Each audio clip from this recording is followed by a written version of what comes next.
Hola, buenas tardes. Mi nombre es María Virtud de Berenguer Segura y vamos a leer el beneficio de las escrituras y la oración. Un cristiano que no ora es simplemente una contradicción.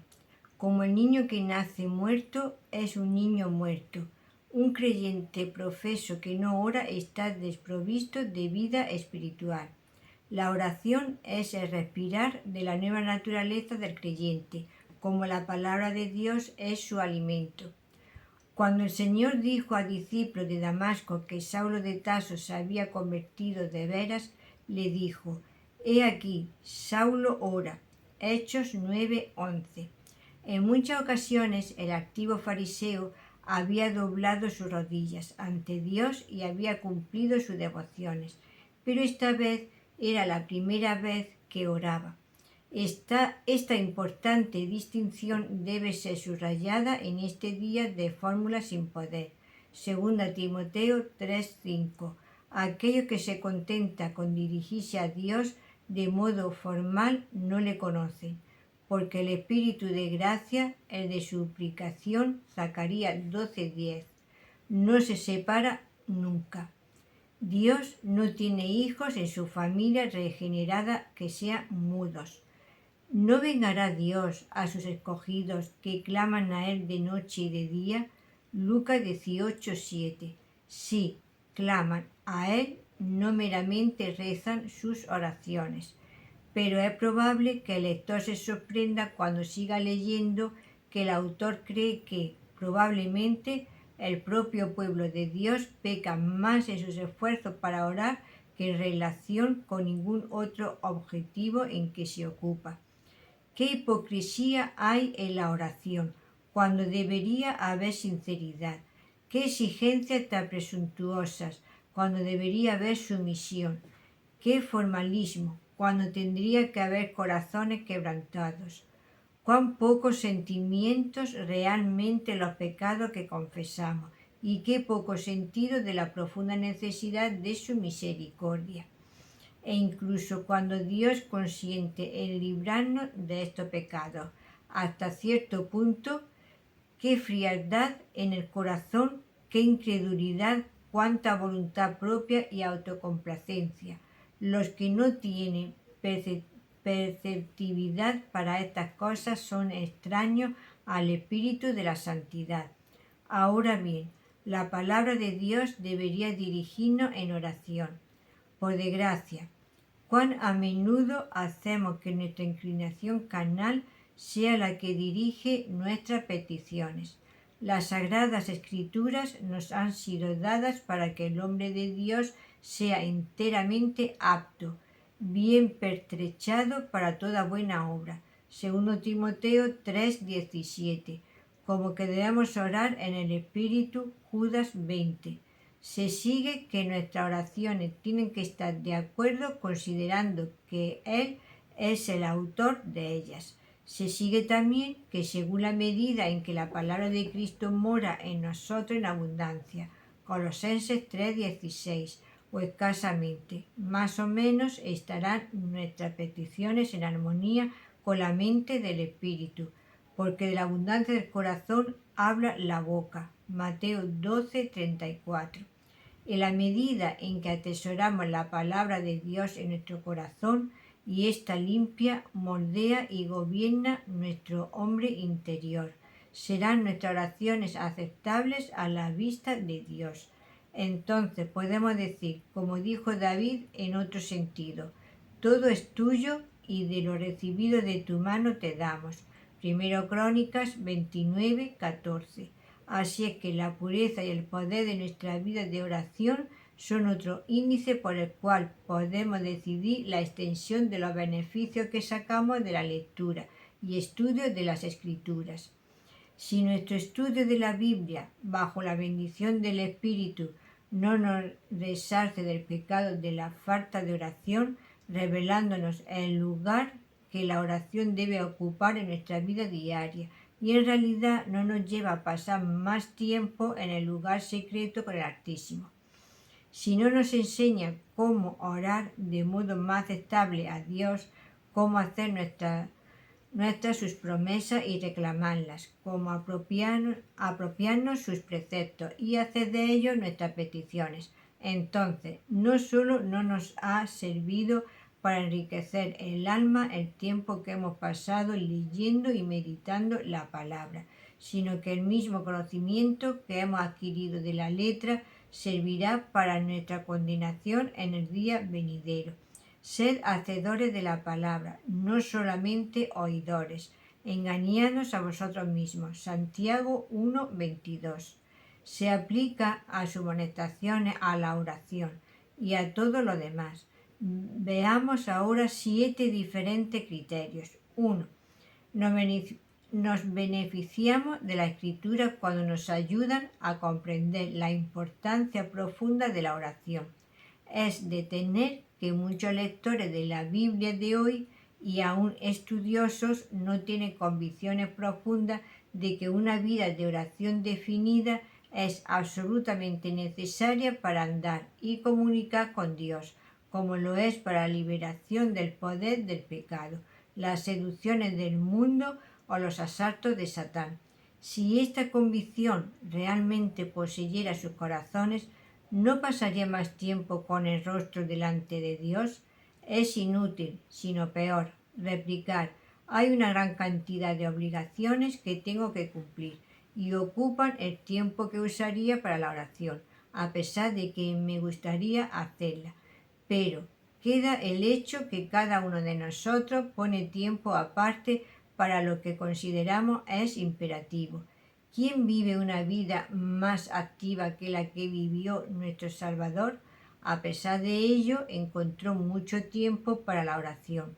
Si verdaderamente deseamos ser intercesores y hacer súplica ante Dios y usamos en ello todo el tiempo disponible que tenemos ahora, Él ordenará las cosas de modo que tendremos más tiempo. 2. La falta de convicción positiva en la profunda importancia de la oración se evidencia claramente en la vida corporativa de los cristianos profesos.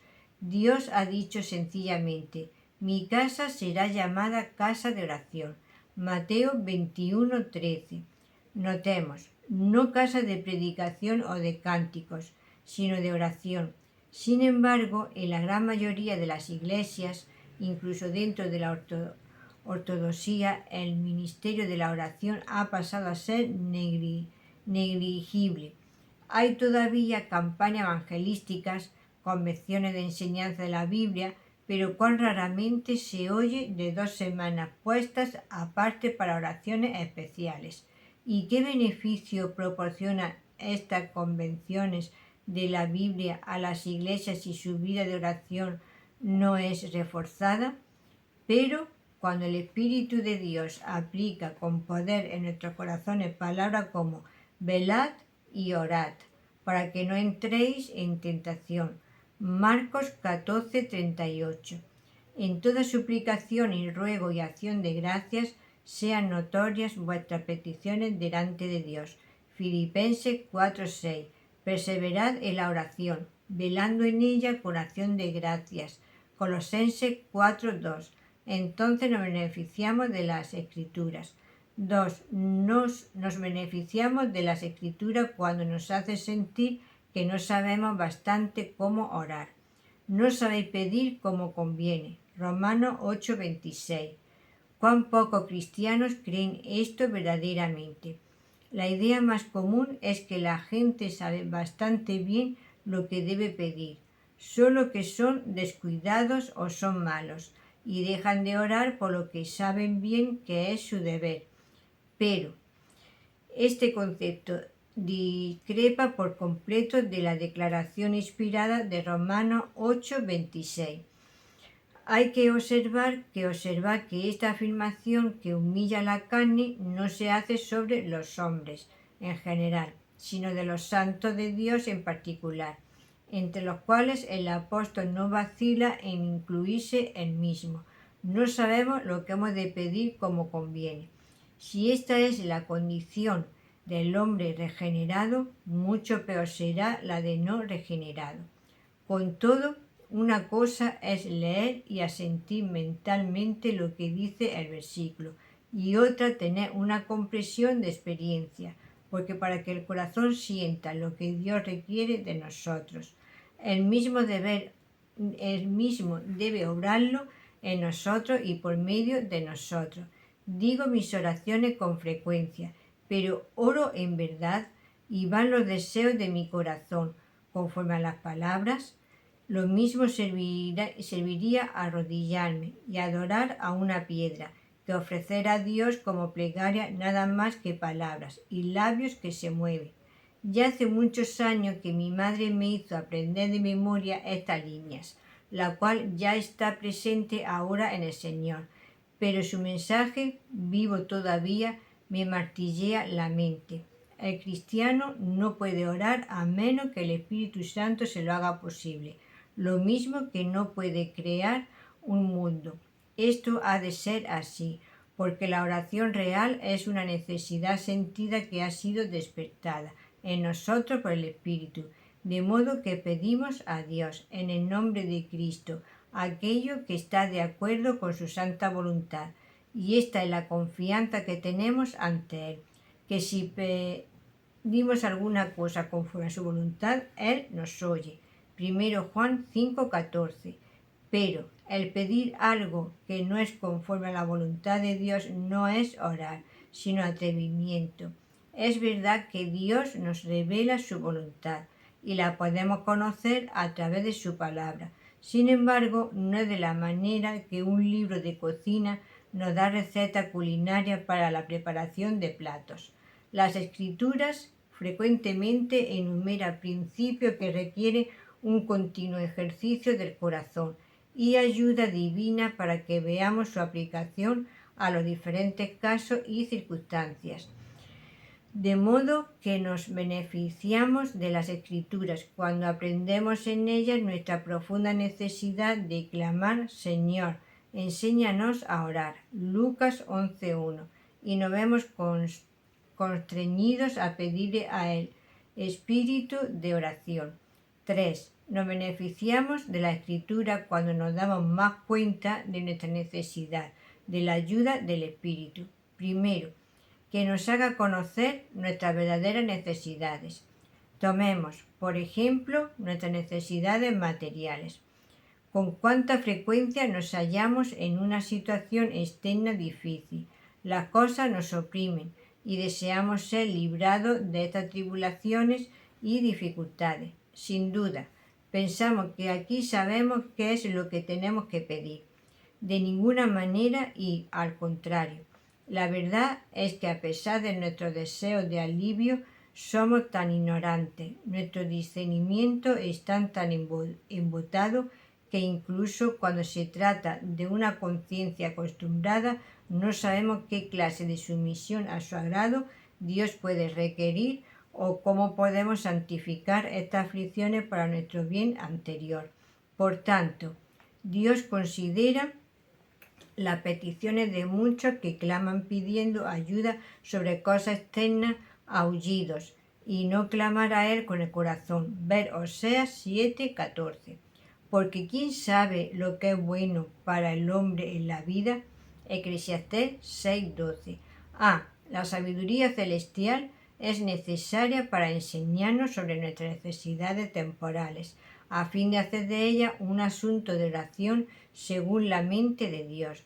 Quizá pueda añadirse unas pocas palabras a lo que ya se ha dicho. Podemos pedir sobre cosas temporales escrituralmente, Mateo 6:11, pero con una triple limitación. Primero, de modo incidental y no de modo primario, porque no son estas las cosas de las que se preocupan los cristianos de modo principal, Mateo 6:33. Las cosas que deben buscarse primero y sobre todo son las cosas celestiales y eternas, Colosenses 3:1, mucho más importantes y valiosas que las temporales. Segundo, de modo subordinado, como medio para un fin. El buscar cosas materiales de Dios no ha de ser a fin de conseguir satisfacción, sino como una ayuda para agradarle más. Tercero, de modo sumiso, no imperioso, porque esto sería el pecado de presunción. Además, no sabemos si el que se nos concediera gracia sobre algo temporal contribuiría realmente a nuestro bienestar supremo. Salmo 106, 18. Y por tanto debemos dejarle a Dios que decida. Tenemos necesidad de interiores también, además de las exteriores. Algunas pueden ser discernidas a la luz de la conciencia, tales como la culpa y la impureza del pecado, los pecados contra la luz y la naturaleza y las simples letras de la ley. Sin embargo, el conocimiento que tenemos de nosotros mismos por medio de la conciencia es tan oscuro y confuso que, aparte del Espíritu, no somos capaces de descubrir la verdadera fuente de purificación, las cosas sobre las cuales los creyentes tienen que tratar primeramente con Dios en su súplica con Él, esta y la disposición de su alma, o sea, espiritual. Por eso, David no estaba satisfecho con confesar las transgresiones que conocía y su pecado original, Salmo 51, 1 al 5, sino que dándose cuenta de que no puede entender bien sus propios errores. Desea ser limpiado de los errores ocultos. Salmo 19, 12. Pero le pide también a Dios que emprenda una búsqueda de su corazón para encontrar lo que pueda escapársele. Salmo 139, 23, 24. Sabiendo que Dios requiere principalmente verdad en lo íntimo. Salmo 51, 6. Así es que en vista de 1 Corintios 2, 10 a 12, deberíamos buscar la ayuda del Espíritu para que podamos pedir de modo aceptable a Dios. 4. Estamos beneficiándonos de las Escrituras cuando el Espíritu nos enseña el recto propósito de la oración. Dios ha establecido la ordenanza de la oración, por lo menos con un triple designio.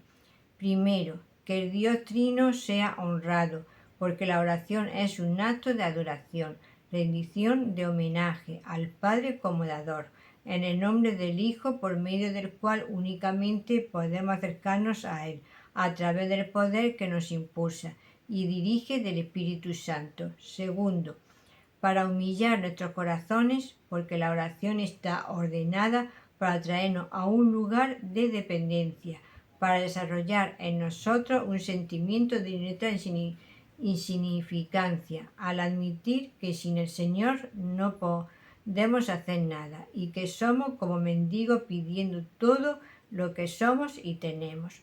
Pero cuando débilmente se cumple esto, sé que se cumple en nosotros, hasta que el Espíritu nos lleva de la mano, quita nuestro orgullo y da a Dios el verdadero lugar en nuestros corazones y pensamientos. Tercero, como un medio de obtener para nosotros mismos las cosas buenas que pedimos.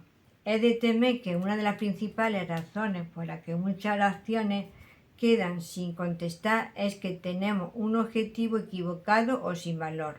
Nuestro Salvador dice: pedid y recibiréis, Mateo 7, 7. Pero Santiago afirma de algunos que pedís y no recibís, porque pedís mal, para gastar en vuestro deleite. Santiago 43. El orar pidiendo algo, pero no de modo expreso con miras a aquello para lo cual Dios lo ha designado, es pedir mal y por tanto sin propósito eficaz. Toda la confianza que tenemos en nuestra propia sabiduría e integridad, si se nos deja proseguir nuestros objetivos, nunca se ajustará a la voluntad de Dios, hasta que el Espíritu restringe a la carne en nosotros. Nuestros afectos propios naturales desordenados interfieren con nuestras súplicas, las hace inservibles. Todo lo que hacéis, hacedlo para la gloria de Dios. 1 Corintios 10, 31. Sin embargo, nadie excepto el Espíritu puede hacer que nos subordinemos en nuestro deseo a la gloria de Dios. 5. Nos beneficiamos de la Escritura cuando nos enseña a reclamar la promesa de Dios. La oración debe ser hecha con fe. Romanos 10, 14. De lo contrario, Dios no la escuchará. Ahora bien, la fe tiene respeto a las promesas de Dios. Hebreos 4.1, Romanos 4.21. Sí, por tanto, no comprendemos qué es lo que Dios ha prometido. No podemos orar. Las cosas secretas pertenecen a Jehová nuestro Dios. Deuteronomio 29.29. Pero la declaración de su voluntad y la revelación de su gracia nos pertenecen y son nuestras reglas. No hay nada que podamos necesitar que Dios no se haya comprometido a proporcionarlo. Si bien de tal forma y bajo tales limitaciones que aseguren que será para nuestro bien y nos serán útiles. Por otra parte, nada hay que Dios haya prometido, que no tengamos necesidad de ello o que de una manera u otra no nos afecte como miembros del cuerpo místico de Cristo. Por ello, cuanto mejor estemos familiarizados con las promesas divinas y cuanto más comprendamos sus bondades, gracia y misericordia preparadas y propuestas en ellas, mejor equipados estamos para orar de modo aceptable. Algunas de las promesas de Dios son generales más bien que específicas. Algunas son condicionales, otras incondicionales. Algunas se cumplen en esta vida, otras en la vida venidera. Tampoco podemos nosotros discernir por nuestra cuenta qué promesa es más apropiada para nuestro caso particular y la situación presente, o cómo apropiarla por fe y reclamarla rectamente de Dios. Por tanto, se nos dice de modo explícito, porque ¿quién de los hombres sabe las cosas del hombre sino el espíritu del hombre que está en él? Así tampoco nadie conoce las cosas de Dios, sino el Espíritu de Dios. Y nosotros no hemos recibido el espíritu del mundo, sino el Espíritu que proviene de Dios, para que sepamos lo que Dios nos ha otorgado gratuitamente. 1 Corintios 2, 11, 12. Si alguien contestara si se requiere tanto para que una oración sea aceptable, si no podemos presentar peticiones a Dios con menos molestia de la que se indica, habrá pocos que quieran persistir durante algún tiempo en este deber. Lo único que podríamos decirle es que esta persona no tiene la menor idea de lo que es orar, ni parece tener interés en saberlo. 6. No beneficiamos de la Escritura cuando nos lleva a una completa sumisión a Dios. Como se dijo antes, uno de los propósitos divinos al establecer la oración como una ordenanza es para ayudarnos a sentirnos humildes. Esto se muestra exteriormente cuando doblamos la rodilla ante el Señor. La oración es un reconocimiento de nuestra impotencia, un mirar a Dios de quien esperamos ayuda. Es admitir su suficiencia para suplir nuestra necesidad. Es el hacer conocidas nuestras peticiones. Filipenses 4:6 a Dios. Pero peticiones es algo muy distinto de requerimientos. El trono de la gracia no existe para que nosotros podamos acudir a él para obtener satisfacciones de nuestras pasiones. Hemos de presentar nuestro caso delante de Dios, pero dejar que su sabiduría superior prescriba la forma de decidirlo. No debe haber intentos de imposición, ni podemos reclamar nada de Dios, porque somos como mendigos dependientes de su misericordia. En todas nuestras peticiones debemos añadir, sin embargo, hágase tu voluntad, no la mía.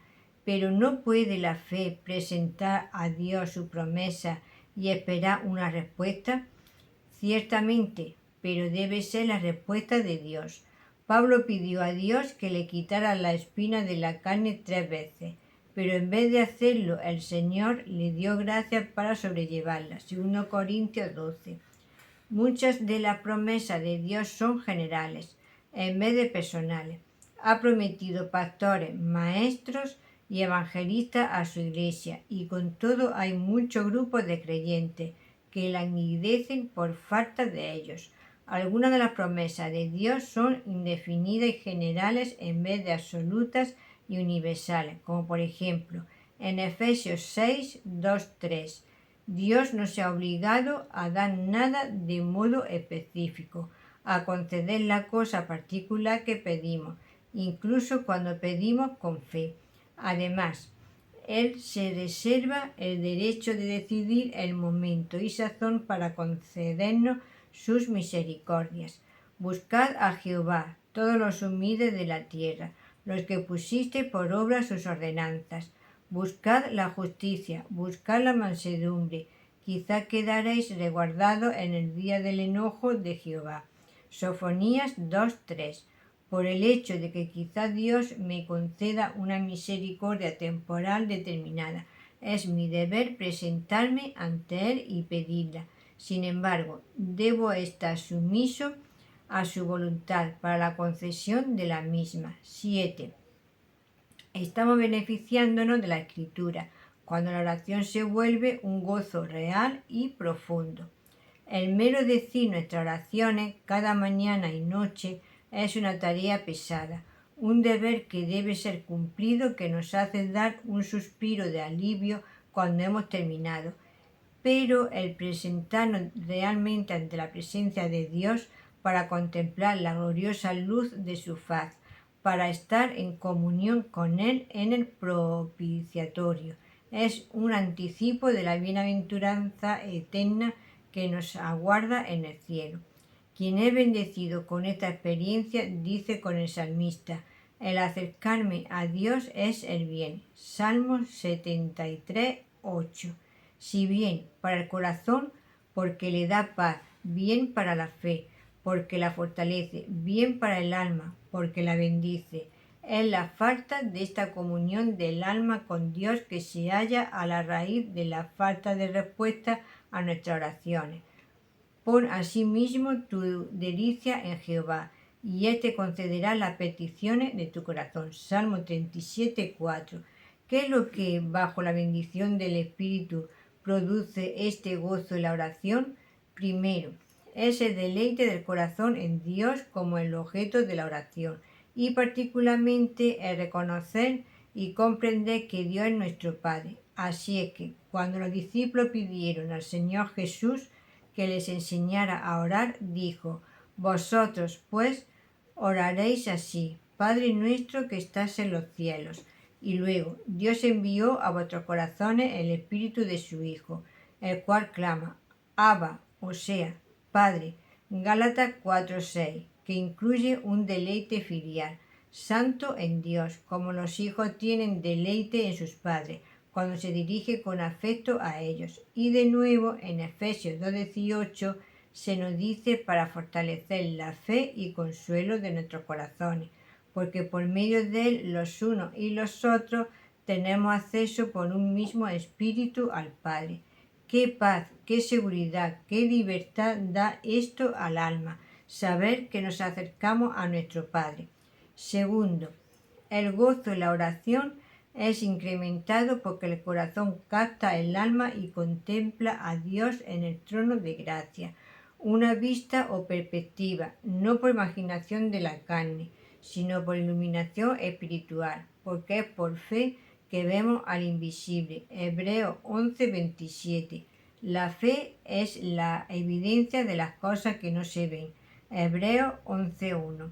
Hace evidente y presente su objeto propio a los ojos de los que creen. Esta visión de Dios en su trono tiene que conmover el alma. Por tanto, se nos exhorta: acerquémonos, pues, confiadamente al trono de la gracia, para alcanzar misericordia y hallar gracia para el oportuno socorro. Hebreos 4:16. Tercero, del versículo anterior sacamos también que la libertad y el deleite y la oración son estimulados por ver que Dios, por medio de Jesucristo, está dispuesto a dispensarnos gracia y misericordia a los pecadores suplicantes. No tenemos que vencer ninguna resistencia suya. Dios está más dispuesto a dar que nosotros a recibir. Así se le presenta en Isaías 30:18. Con todo esto, Jehová guardará para otorgarnos su gracia. Sí, Dios aguardará a que le busquemos. Aguardará a que los fieles echen mano de su disposición para bendecir. Su oído está siempre atento al clamor del justo. Por tanto, acerquémonos con corazón sincero en plena certidumbre de fe. Hebreos 10:22. Sean presentadas vuestras peticiones delante de Dios, mediante oración y ruego con acción de gracia, y la paz de Dios, que sobrepasa a todo entendimiento, guardará vuestros corazones y vuestros pensamientos en Cristo Jesús. Filipenses 4:6-7. Si te ha gustado, le puedes dar a la campanita y un like, así te notificaciones. Y también puedes dejar un comentario en el número de teléfono 624-593636.